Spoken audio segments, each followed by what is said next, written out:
All right, we're sitting down now with Mr. Duane Allen of the Oak Ridge Boys. How are you doing, Mr. Duane? Man, I'm doing just fine. It was a real pleasure to run into you and to know of your love of the Drifting Cowboys.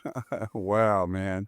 I love the history of our country music forerunners and forefathers and all the Drifting Cowboys and Hank Williams and Hank Snow, all the Hanks and all the Ernest Tubbs, all these people, little Jimmy Dickens, all these people, Roy Acuff that came before us. I loved those people. Uh, Yeah. I loved Ernest Tubb. We sometimes in the early years when I first came with the Oak Ridge Boys, we would run into Ernest on the road. We might be out west somewhere on one of those long trips. Run into him at a truck stop, and he'd say, come on over to my bus. Let's ride. Let's just ride together. And he loved to play cards or dominoes or 42 or whatever he wanted to play. And he could beat you at any one of the above. And but I loved the stories. I love the stories that he would tell and the big old laugh, the big old belly laugh that he had. And he loved to drink coffee. In fact, he loved his coffee so much that when his paper was delivered to his house, I always love this story. He would pick up his paper and go to his bus and make his coffee and sit on his bus in his front yard, drink his coffee and read his paper. And I just loved that man. He had so many stories, and I he was just a positive guy. Always talked good about everybody he ever worked with, and he loved to play cards and 42 and dominoes of any kind you want to play. And he just took us in like we were his boys. Yeah. That's so cool that you got to spend time with those legends, which I know you're a legend yourself, and you got to spend time with a lot of folks Well, like that. and Jeannie Seeley was hosting the 30-minute portion of the Grand Ole Opry when we were invited to join the Grand Ole Opry. And little Jimmy Dickens came out with a long beard and a cowboy hat, dressed like William Lee Golden. And we didn't know what the heck was going on. Here's this little old half pint comes out here, comes about up to my waist, and he said, I'm little Jimmy Dickens, dressed like William Lee Golden, and I came out here to ask you guys if you would like to be a part of the Grand Ole Opry family. And that's how we were invited to join the Grand Ole Opry. And I was laughing so hard that at him, at the way he looked, that I hardly heard what he said. Yeah. But that's how we were invited to join the Opry.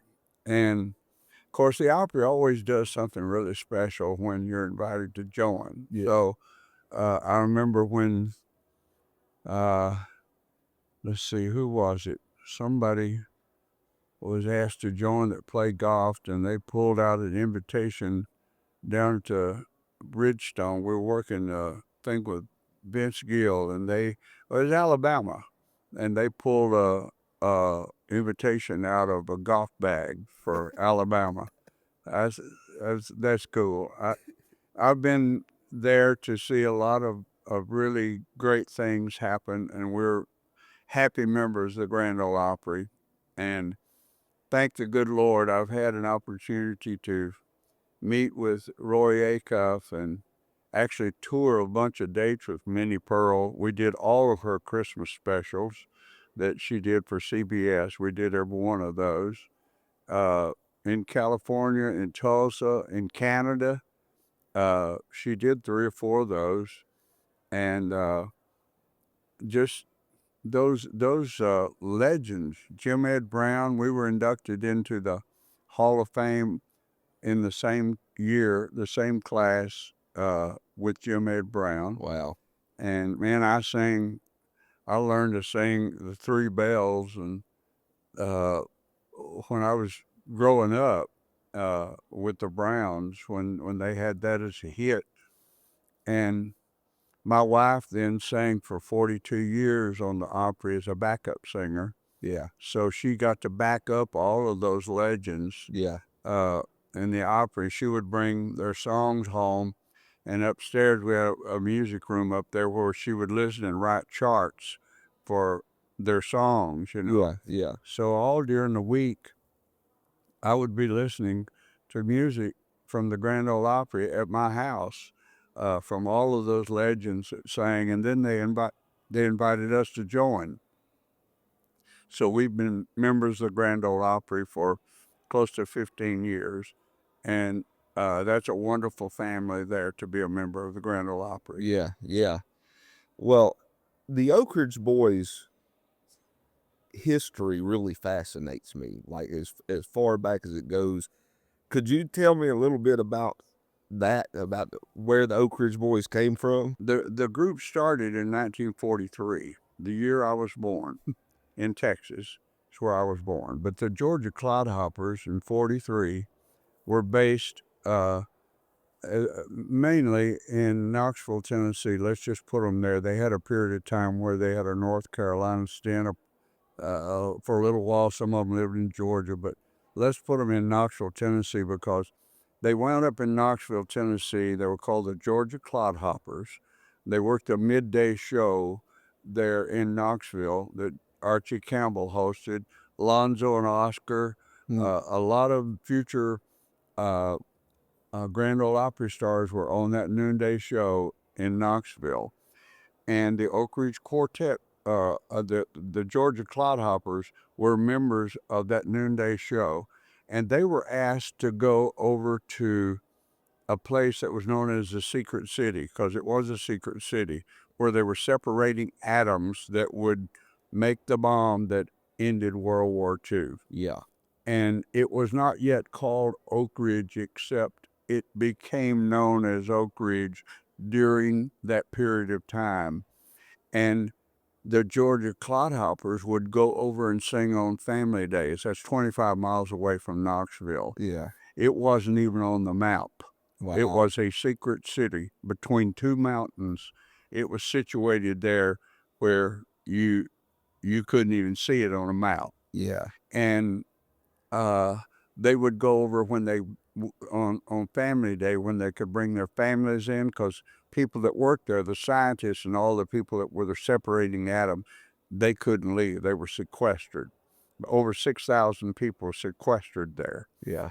And they would bring the Georgia Clodhoppers in to sing. Well, they were like a hillbilly group. And so the people there, the families would, during the war, they wanted to hear something that'd bring them some hope and some assurance, and they asked for gospel songs. Well, they started singing some gospel songs for the people in the plant. Well, the plant people started calling their Oak Ridge Quartet, and that's where the name came from. The people in the plant named them. Yeah. And when the war ended, the group moved to Nashville. They joined the Grand Ole Opry, a part of Red Foley's Prince Albert Hour. From 8 to 9, they were on the Grand Ole Opry as the Oak Ridge Quartet. They started the all-night singings on Friday night. Grand Ole Opry had not yet started a Friday night Opry. That was just Saturday night. So Friday night at the Ryman Auditorium, Mhm. they had the all-night singings, and that was hosted by the Oak Ridge Quartet. And on Friday nights, they would host the all night gospel singing. On Saturday nights, they'd go sing on Red Foley's uh, Prince Albert Hour at the Grand Ole Opry. During the week, the Oak Ridge Quartet would go out, still known as the Georgia Clodhoppers, too, and they would open their show as the Georgia Clodhoppers in their hillbilly uniforms and sing hillbilly songs. Country music had not developed into country word yet. There was cowboy music, hillbilly music, and so on. Yeah. And then they would go have an intermission, change into suits and ties, and come out and sing gospel music as the Oak Ridge Quartet. they would have contests all over the country. And the final winner of the national contest, they would take on to the Grand Ole Opry on Saturday night and let them appear on the Grand Ole Opry. And probably the best known member, future member of the Grand Ole Opry that they took on and discovered was a lady named Patsy Cline. The Oak Ridge Quartet discovered her Wow. on one of their talent shows. I had no idea. Not a lot of people do, but read her book by her husband. There's 3 pages on it to talk all about that. Yeah. She won the contest. The Oak Ridge Quartet got her on their portion of the Red Foley Prince Albert Hour, and she sang her first appearance on the Grand Ole Opry as a result of winning the contest by the Oak Ridge Quartet. How cool is that? And the first member that you might recognize of the original Georgia Clodhoppers that started in 43, and you can read this on his fan page if you just Google it and go to his fan page. There it talks all about this. Was a man who played mandolin, fiddle, and sang baritone, and his name was Chet Atkins. Wow. And the Oak Ridge the Georgia Clodhoppers at that time, they hadn't added the name yet, Oak Ridge Quartet. They backed him up on his first record, Wow. which was recorded at a radio station in Atlanta, Georgia.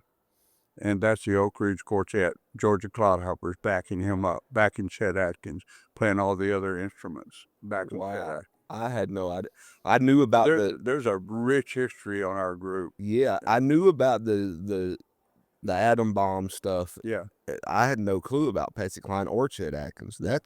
That is incredible. Yeah, there's a rich history there, and our first gold record was with Paul Simon, "Slip Sliding Away." Huh. That was before we had a country hit. Our first gold record was with Paul Simon, and then all of our albums turned gold before the Fancy Free album, which had Elvira on it, and then that one went platinum, then double platinum.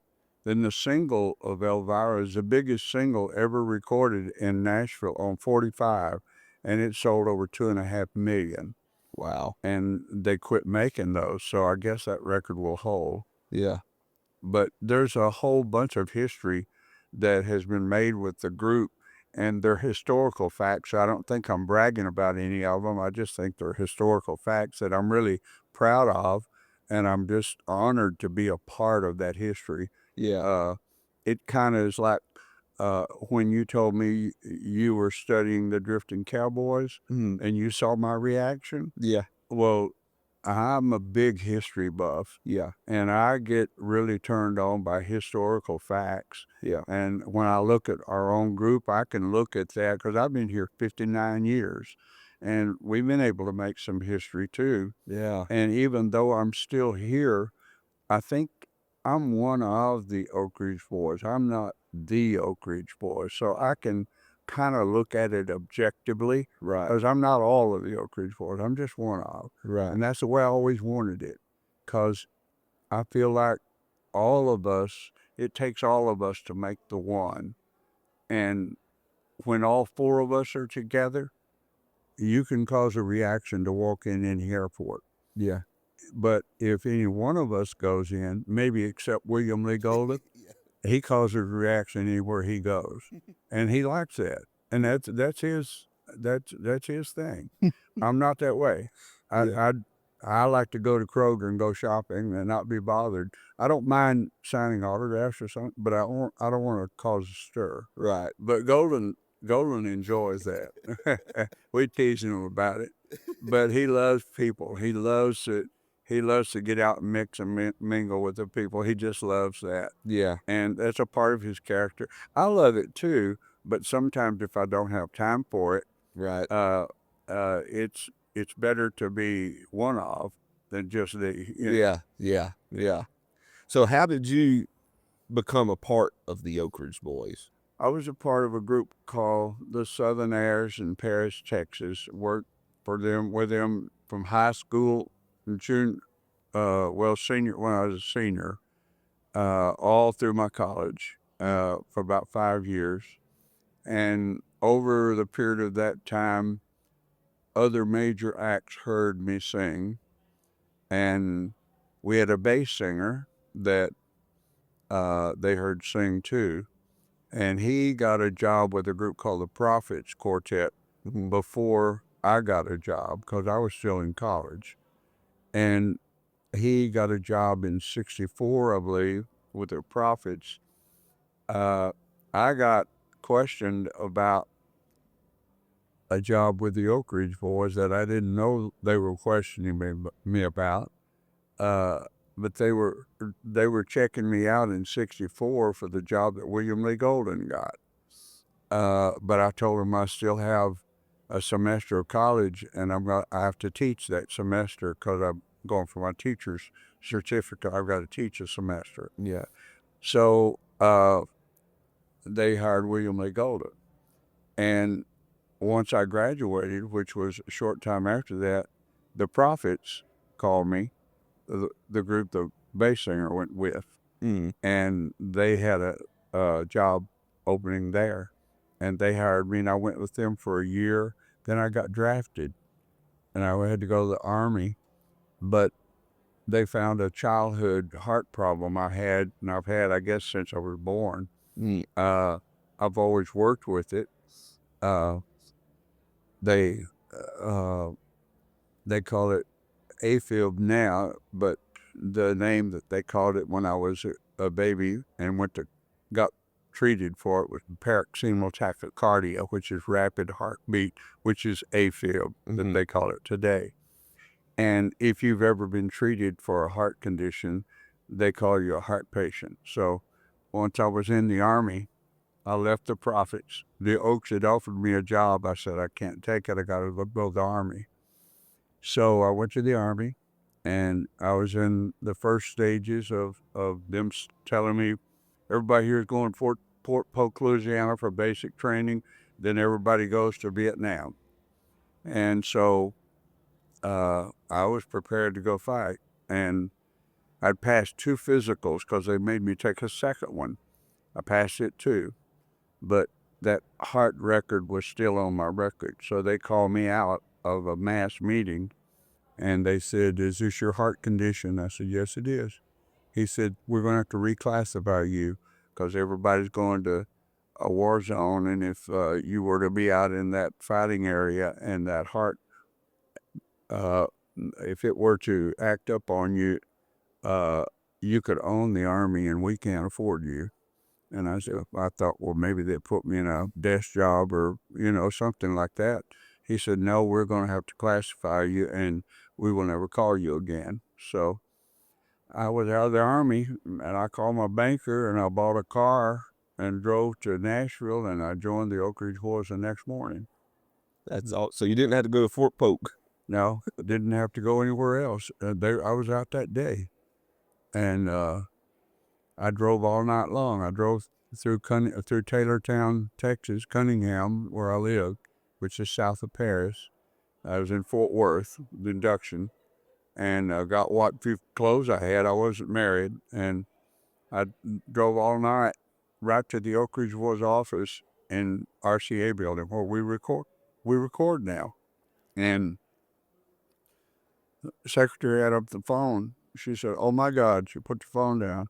Said, "Come with me," and she walked me into the inner office. There they were, all of them. They said, what are you doing?" I said, "I came looking for a job." They said, "We thought you was in the Army." I said, "I got out."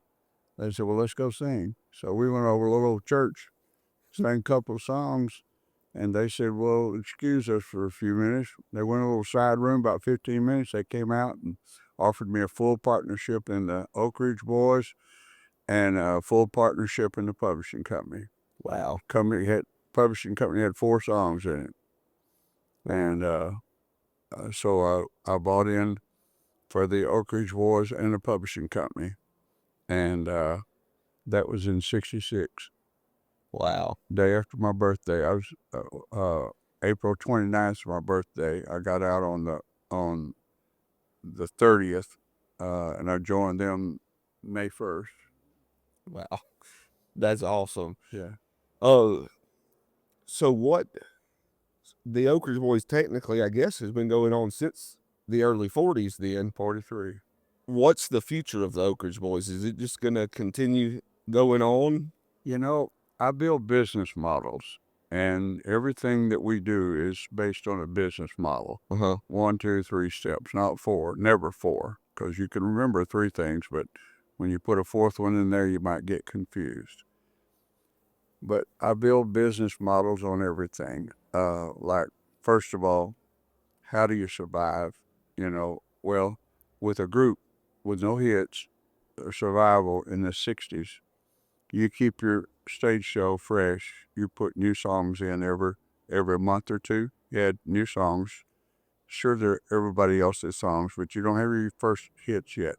You start looking for new songs, but you don't have them yet. And that's one. Number two, you give everybody in the organization a cost of living increase in their pay every year. Because when they take their check home, their wife or whoever in their family sees that they're making a little progress every year. Mm-hmm. 3, I noticed that when we're hot is when we have the most disagreements or fusses or whatever. I made a rule that when our bus driver, when our show is halfway over, he starts the bus, turns on the air condition to cold as it will get, and have that bus so cold that it'll freeze you. And when we get on the bus, forbid anybody from talking about anything negative in our show or anything else for 30 minutes. Yeah. Cool off, drink, get your sweaty clothes off, drink you some, get your favorite drink, sit down in your recliner chair, get on your running clothes and dry clothes, and wait for 30 minutes before. And then if you want to talk about something, we will. All of our bickering, all of our fusses stopped. Wow. None disappeared. Then we started working things out in business meetings and in a calm voice. Yeah. No more fussing took place. And that's the way we wound up working all of our problems out. We don't have problems. We work them all out in a calm voice. Yeah, that's a good strategy. Yeah, that was a business. That was a survival. How do you survive? Yeah. Another business model I worked out is how do you make it? Radio, have hits on radio. We did gospel and country. Television, we would get on television and we would work around those cities that were on television, and we would push our hits on television. We push our television appearances on radio, and then we had the third one by being dang good every time we walk on stage. That's a 1, 2, 3 business model of how to make it. Yeah. How do you make it? Today, you got all this social stuff with internet stuff. You got streaming, you got sharing, you got downloading, you got all kind of business models you can build now of all the internet stuff. It's a whole new world out there. Yeah. But I've got business models of, man, the food we eat backstage, we got people who are vegetarian, we got people that can't eat this meat or that meat, but I've got a business model for all of that. It's all in the computer. Yeah. All you got to do is people who do that part for us, all you got to do is go to your computer. Here's the business model for it. It's all in writing. Yeah. Send it to the people that do that in the town we're going to. It's all in writing. Yeah. How do you check us in at a motel? Who's with who? Who takes a single room? Who takes a double room? Or the bus driver get? It's all answered. Everything. Right. From the beginning of the day to the end of the day, everything's in writing. Yeah. So that's great advice, I think, for anybody who's listening who is a part of really not just a band, anything. That's some really good advice. So the Oak Ridge Boys have been around altogether 81 years. 81 years. 82. Be 82. You think 80 years from now the Oak Ridge Boys will still be that could be rolling? It could be. I would not be against that. Yeah. I'm not really interested in for an ego thing to hang it up to Right. retire a name. I don't have that kind of personality. I don't have that ego kind of thing in me. I feel like I've wrung out all of the good that I can do for the Oaks. I'm still living and I'm still experiencing the good things of the Oak Ridge name right now. Yeah. And I hope to for as long as I can be a positive inputter into that name, Yeah. because that name has been good on the output part for me. But I also feel like I need to keep inputting in Yeah. into giving that name a good name so that it can we provide for probably 24 families year round right now. And it's a good living. Yeah. Some people have worked for me over 50 years. Right. And I think that's important. Yeah. You know, I just have so much respect for those people that worked for me that long. Yeah. I work for them now. I don't have to work anymore. God's blessed me, and I don't have a wife. My wife died Easter morning.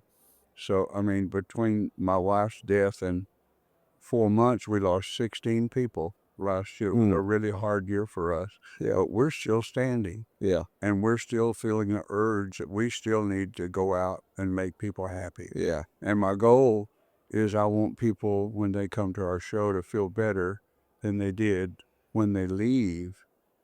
I want them to feel better than when they came, because I feel like that's what we're supposed to do. Yeah. That's our goal. And that's our responsibility. And if somebody comes up and says, "Don't y'all come outside and sign autographs?" No, because I feel like if you have anything left in you when you get done with our show, you didn't leave it all on stage. When you get done with the Oak Ridge Boys show, if you're a member of my group or the band, you better leave it all on the stage, because that's what people paid to see. Yeah. And I don't feel like that you need to go out partying or you need to go out signing autographs or anything else. If you get through our show and if you've done your best, you don't have nothing left. Yeah. Get your clothes off, get your sweat off, get you something cool to drink, sit down in your chair and cool it. You're done for the day. You've done your job. And if you want an autograph session, if you see me on the street, ask for it. Yeah. I'm glad to take a picture, take autograph, and happy to. Yeah. But not after a show when I've extended all of my energy for you. Yeah. Don't ask for something else, because I've done all I can do for you right now, and let me recoup. And when I recoup, I'll be glad to do whatever you ask. Yeah. Well, I Scott. just look at it a little different, Yeah. Scott is signaling that we're about out of time. So we're gonna wrap it up here. But it was a pleasure, Mr. My Duane, pleasure. and we thank you. And hopefully we'll get to sit down with you again soon. That'd be fine. Hope you have a good week here in Nashville. Yes, sir. You too. Okay.